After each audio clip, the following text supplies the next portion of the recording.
सुंदरपुर नामक राज्य में राजा चंद्रसेन नाम के राजा रहते थे। वह एक बहुत ही अच्छे राजा थे।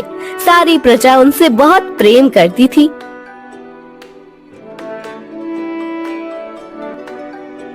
मंत्री जी, आज मैं आपके साथ इस राज्य के जितने भी गांव हैं, वहां खुद जाना चाहता हूं और उन्हें जरूरत का सामान खुद बांटना चाहता हूं। महाराज, इसकी क्या जरूरत है? आप खामखा परेशान क्यों कर रहे हैं? मैं हूं ना, मैं सब कुछ कर लूंगा। नहीं मंत्री जी, ये मेरा राज्य है और यहाँ मेरी जिम्मेदारी है कि मैं खुद अपने लोगों की सहायता करूं। राजा यह कहकर चुप हो जाते हैं। तभी वहाँ पर उनकी पत्नी रानी कृतिका आती है और राजा से कहती है, महाराज क्या बात है, आप किसी गहरी सोच में हैं? जी रानी कृतिका, मैं सोच रहा था कि आज राज्य के दौरे पर निकलूं। महाराज, यह तो बहुत अच्छी बात है। राजा रानी की बात सुनकर मुस्कुराते हैं और मंत्री जी से कहते हैं, मंत्री जी, आप सामान तैयार कीजिए, हम कुछ ही देर में निकलेंगे। जैसी आपकी आज्ञा महाराज। इतना कहकर मंत्री जी वहाँ से चले जाते हैं। तभी रानी कृतिका राजा से कहती है, महाराज क्या आपके साथ मैं भी चलूं? नहीं रानी कृतिका, आप कल चलिएगा, आज नहीं। राजा रानी से यह कहकर राज्य की तरफ चले जाते हैं। कुछ देर बाद राजा मंत्री और सिपाहियों के साथ राज्य के दौरे पर रहते हैं।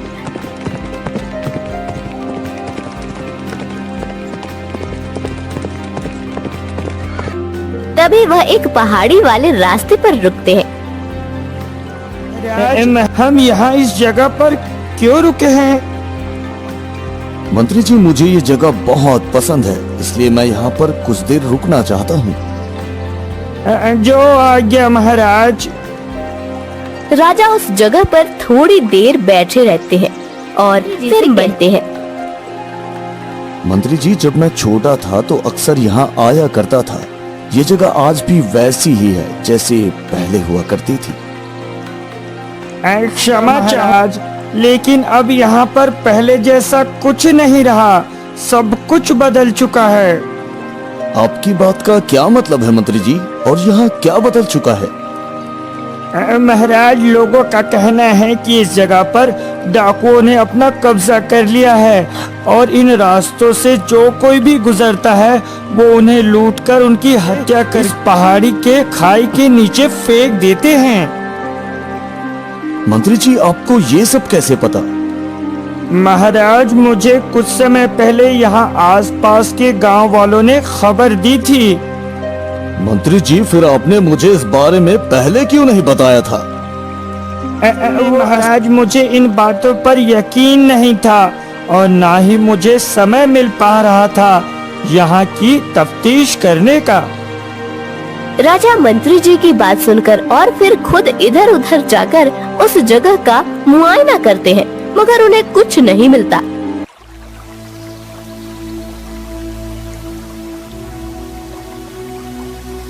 मंत्री जी, जरूर ये किसी की फैलाई हुई अफवाह है, क्योंकि अगर यहाँ सच में डाकुओं का बसेरा होता तो अब तक वो हम सब पर हमला कर चुके होते। महाराज, शायद आप सही कह रहे हैं। जरूर ये झूठी अफवाह गांव वालों में से ही किसी ने फैलाई होगी। मंत्री जी राजा से यह सब कह ही रहे थे, यह जाने बगैर कि दूर पहाड़ों से उन्हें दो आंखें देख रही हैं। राजा मंत्री जी की बात सुनकर पहाड़ी के पिछले हिस्से में जाते हैं, जहां जाकर वह रंग बिरंगे पेड़ पौधे को देखते हैं। राजा चलते चलते उस जगह पर लगे हुए विशाल पीपल के पेड़ के पास आते हैं और उस पेड़ को छूते हुए बोलते हैं, मेरे प्रिय दोस्त, तुम कैसे हो? पेड़ राजा की आवाज सुनकर अपनी आंखें खोलता है और रहा है, तुम कौन हो और यहाँ क्या कर रहे हो? दोस्त, मैं हूँ तुम्हारे बचपन का साथी। राजा की बात सुनकर पेड़ की आंखों से आंसू निकलने लगते हैं। दोस्त, तुम रो क्यों रहे हो? तुम चंद्र हो? हाँ, मैं चंद्रसेन हूँ, तुम्हारा दोस्त। आखिर इतने सालों बाद तुम्हें मेरी याद आ ही गई? नहीं दोस्त, मैं हमेशा तुम्हें याद करता हूँ। बस कर्तव्य निभाते निभाते इतना व्यस्त हो गया कि तुमसे मिलने नहीं आ पाया मैं। तुम अब मेरे बचपन के दोस्त नहीं रहे, बल्कि तुम अब राजा चंद्रसेन बन चुके हो, जिसके पास मेरे लिए बिल्कुल भी समय नहीं है। पेड़ उदासी से राजा से यह बात कहता है, जबकि राजा भी पेड़ की उदास हो जाते हैं और पेड़ से कहते हैं, मुझे माफ कर दो मेरे दोस्त, मुझे अपनी गलती का एहसास हो चुका है। अब मैं तुमसे यहाँ रोज मिलने आऊंगा। मगर मुझे अब तुम्हारी जरूरत नहीं है। मगर मुझे तुम्हारी दोस्त और हमेशा रहेगी। राजा यह कहकर उस पेड़ को गुदगुदाने लगते हैं। तभी राजा के गुदगुदाने पर वह पेड़ भी अपनी उदासी भूलकर हंसने लगता है। अभी राजा उस पेड़ से बातें कर ही रहे थे कि अचानक मंत्री जी अपने सिपाहियों के साथ दिखाई देते हैं, जिन्हें देख राजा पेड़ से धीमी आवाज में कहते हैं, दोस्त, मैं जानता हूँ कि तुम बोल सकते हो, लेकिन ये मेरे राज्य के लोगों को पता नहीं। तुम्हारी सच्चाई केवल मैं जानता हूँ कि तुम वाकई में मुझसे बात कर सकते हो, क्योंकि तुम कोई आम पेड़ नहीं, एक रहस्यमय पेड़ हो। इसलिए तुम उनके सामने कुछ मत बोलना। राजा यह कहकर चुप हो जाते हैं और रहस्यमयी पेड़ अपनी आंखें तुरंत बंद कर लेता है।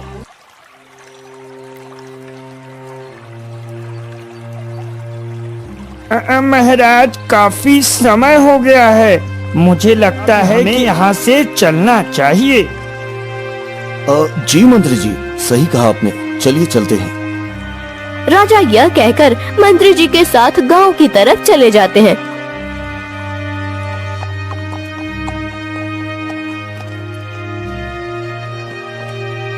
राजा यह कहकर मंत्री जी के साथ गांव की तरफ चले जाते हैं। गांव में जाकर लोगों को सामान बांटने लगते हैं। राजा गांव वालों को जरूरत का सामान बांट ही रहे थे कि तभी वहां उनके पास एक बूढ़ी औरत रोती हुई आती है, जिसे देख राजा उससे कहते हैं, क्या हुआ अम्मा, आप रो क्यों रही हैं? महाराज, मेरी मदद करें, मुझे बहुत जरूरत है। बताइए अम्मा, क्या हुआ है आपको, और आपको इस उम्र में काम करने की जरूरत क्यों है? महाराज, मैं इसी गांव की रहने वाली हूँ।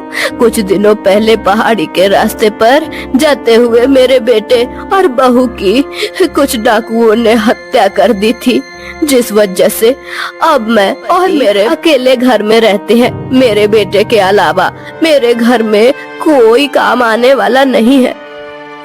राजा उस बूढ़ी औरत की बात सुनकर मंत्री जी से कहते हैं, मंत्री जी, मैं चाहता हूँ कि अम्मा और उनकी पोती का सारा खर्च अब हमारे महल से पूरा करें और महल में ही उनके रहने का इंतजाम किया जाए। आपका बहुत बहुत धन्यवाद महाराज। मैं आपका यह एहसान जीवन भर नहीं भूलूंगी। इसमें एहसान की क्या बात है अम्मा, इस राज्य का राजा होने के नाते ये तो मेरा कर्तव्य है। गांव वालों की मदद करके राजा अपने महल वापस आ जाते हैं। अगली सुबह होते ही रानी कृतिका राजा के पास आती है और उनसे कहती है, महाराज, आपने कल मुझसे कहा मुझे आज अपने साथ राज्य के दौरे पर लेकर जाएंगे। हाँ भाई, मैंने कहा तो था, लेकिन आज मेरा मन नहीं है राज्य के दौरे पर जाने का। महाराज, लेकिन आपने मुझसे वादा किया था और अब आप अपने वादे से मुकर नहीं सकते। रानी कृतिका, मैंने ऐसा कब कहा कि मैं आपको नहीं लेकर जा रहा हूँ? मैं आपको लेकर जा रहा हूँ, लेकिन राज्य के दौरे पर नहीं, बल्कि एक दूसरी जगह, और मैं वहाँ आपको किसी से मिलवाना चाहता हूँ। राजा की बात सुनकर रानी कृतिका उत्साहित हो जाती है और फिर उनसे कहती है, महाराज, आप मुझे किससे मिलवाना चाहते हैं? रानी कृतिका, ये तो आपको वहाँ जाकर ही पता चलेगा। राजा की बात सुनकर रानी तैयार होने चली जाती है।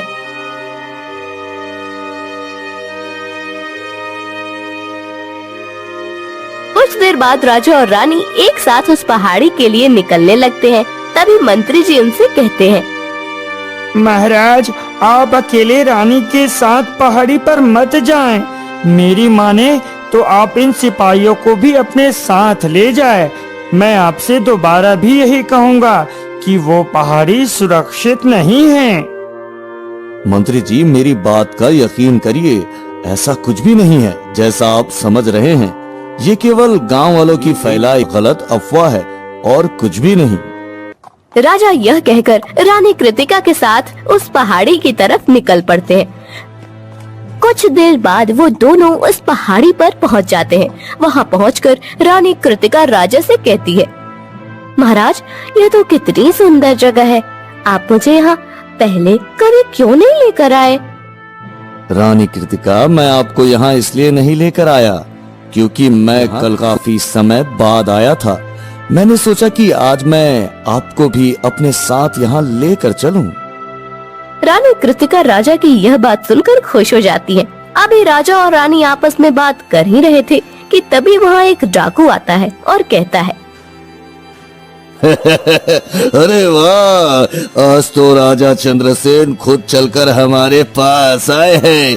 ये तो कमाल हो गया। अच्छा, तो तुम हो वो डाकू जिसने यहाँ के सारे गांव वालों को डरा कर रखा है।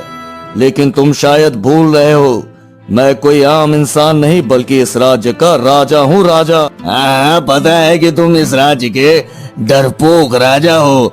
और अपनी बकवास बंद करो और मुझे अपने सारे कीमती गहने और असरफिया जल्दी से दे दो, वरना मैं तुम्हें मार डालूंगा। डाकू गुस्से से यह बात कहता है। राजा अपनी तलवार निकालकर उस डाकू की तरफ बढ़ते हैं। राजा को गुस्से से तलवार लेकर अपनी तरफ बढ़ता देख डाकू भी तेज से अपना हथियार निकालता है और राजा पर वार कर देता है। राजा चंद्रसेन उसके वार से वहीं गिर जाते हैं और डाकू रानी को डरा धमका कर वहाँ से भाग जाता है। महाराज, आपको कुछ नहीं होगा, मैं आपको कुछ नहीं होने दूंगी। रानी रोते हुए राजा को उठाने की कोशिश, लेकिन राजा तो अब शायद हमेशा के लिए सो चुके थे। कुछ देर तक रानी वहीं रोते हुए बैठी रहती है। तभी मंत्री जी उन्हें अपनी तरफ आते हुए दिखाई देते हैं। महारानी, महाराज को क्या हुआ है? इन्हें इस तरह घायल किसने किया? रानी मंत्री जी के पूछने पर उन्हें सारी बातें बताती है, जिसे सुनकर मंत्री जी का बुरा हाल रहता है। लेकिन फिर मंत्री जी अपने गुस्से को दबाते हुए राजा के मृत शरीर को उठाते हैं और महल की तरफ बढ़ते हैं। महल में राजा के मृत शरीर को आता देख वही बूढ़ी औरत उनके पास आती है और मंत्री जी से पूछने लगती है, मंत्री जी, महाराज को क्या हुआ है? अम्मा, महाराज पर डाकू ने हमला किया था, जिसकी वजह से महाराज की मृत्यु हो गई। बूढ़ी औरत कर रोने लगती है और फिर वह महाराज को अपने हाथों से छूने लगती है। बूढ़ी औरत राजा को जैसे ही छूती है उसे कुछ अजीब सा एहसास होता है और फिर वह जल्दी से मंत्री जी से कहती है, मंत्री जी, मुझे लगता है कि महाराज अभी जिंदा है। रानी कृतिका यह बात सुनकर थोड़ा सुकून की सांस लेती है और देखते ही देखते वहाँ पर राजा की सारी प्रजा इकट्ठा हो जाती है, जिसमें ये शामिल थे। वैद्य जी सबको पीछे करके राजा के पास आते हैं और उनका तफसीली मुआयना करने लगते हैं। वैद्य जी, महाराज ठीक हो जाएंगे ना? महारानी, महाराज को बहुत गहरी चोट आई है और उनका दबाव से बचना नामुमकिन है। वैद्य जी, फिर किस चीज से महाराज की जान बच सकती है? महारानी, महाराज की जान बचाने का सिर्फ एक ही रास्ता है, लेकिन उसमें आपकी जान को भी खतरा हो सकता है। वैद्य जी, मुझे मेरे महाराज को अपनी जान भी देनी पड़े तो मैं पीछे नहीं हटूंगी। ठीक है महारानी, तो आपको करना होगा कि जिस पहाड़ी के रास्ते पर महाराज पर डाकू ने हमला किया था, उसी पहाड़ी के पिछले हिस्से पर एक बहुत बड़ा पीपल का पेड़ है। वहां जाकर आपको उस पेड़ के पत्तों को लाना है और उन पत्तों को राजा के जख्मों पर रखना होगा। ठीक है वैद्य जी, मैं अभी जाती हूँ और उड़कर लाती हूँ। लेकिन महारानी, एक बात याद रखें, वो पेड़ कोई आम पेड़ नहीं बल्कि एक रहस्यमयी पेड़ है और उस पेड़ के पत्तों को छूना तो या तोड़ना इतना आसान नहीं है।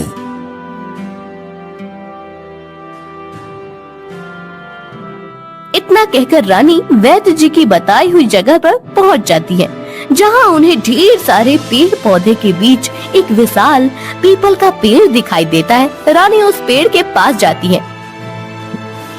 लगता है यह वही पेड़ है जिसके बारे में वैद्य जी ने बताया था। अब जल्दी से मैं इस पेड़ के पत्तों को तोड़ लेती हूँ। रानी कृतिका यह कहकर जैसे ही उन पत्तों को हाथ लगाती है, वैसे ही उन्हें एक झटका लगता है, जिससे वह जमीन पर गिर जाती है। अरे, इन पत्तों को छूने से तो झटके लग रहे हैं। अब मैं कैसे इन पत्तों को महाराज के लिए लेकर जाऊंगी? अभी रानी अपने मन में यह सोच ही रही थी कि तभी अचानक पेड़ अपनी आंखें खोलता है और गुस्से से रानी कृतिका से कहने लगता है, अरे कौन हो तुम और तुम्हारी हिम्मत कैसे हुई मेरे पत्तों को हाथ लगाने की? हाँ, देखिए, आप कृपया करके मुझे अपने पेड़ के कुछ पत्ते दे दीजिए, मुझे इनकी सख्त जरूरत है।